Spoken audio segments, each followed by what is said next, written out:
ஏதாவது நல்ல நாள் வந்தாக்கா அது எண்ணெய் தேய்ச்சி குளின்னு சொல்லிட்டு உங்க உயிரை இருக்கிறாங்களா? என்னடா பண்ற?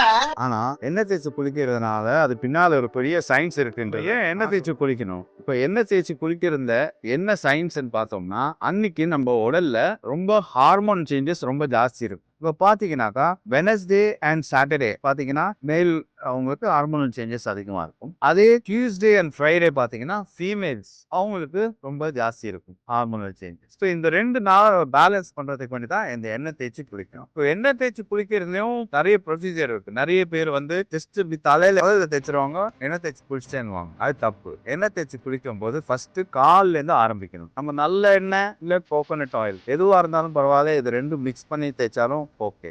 ஆனா எல்லா ஜாயிண்ட்லயும் ஃபர்ஸ்ட் போறோம். எல்லா ஜாயிண்ட்ஸ்லயும் போட்டு கழுத்து, ஃபேஸு, கண்ணுக்குள்ள, அதுக்கப்புறமா லார்ட்ஸ் தான் தர. ஏன்னா ஹீட் எப்பவுமே உடம்புல கீழே இருந்து மேல் பகுதிக்கு தான் போகும். இப்போ இந்த மாதிரி நம்ம ரெகுலரா இந்த வெனஸ்டே, சாட்டர்டே, டியூஸ்டே, ஃப்ரைடே ஒரு இம்பார்ட்டன்ட் டேஸ் எல்லாம் வந்துருச்சுன்னா கண்டிப்பா எண்ணெய் தேய்ச்சி குளிக்கும் போது நீங்க உங்க உடம்பு வந்து நல்ல ஹீட் இல்லாம உடம்ப காப்பாத்துவீங்க. ஹீட் இல்லாம இருந்துச்சுன்னா உடம்புல வாதமும் குறையும். ஸோ அந்த அளவுக்கு உங்களோட உடம்பு பேலன்ஸ்டா இருக்கும். இந்த மாதிரி நிறைய டிப்ஸுக்கு நம்ம வீடியோவை ஃபாலோ பண்ணுவோம்.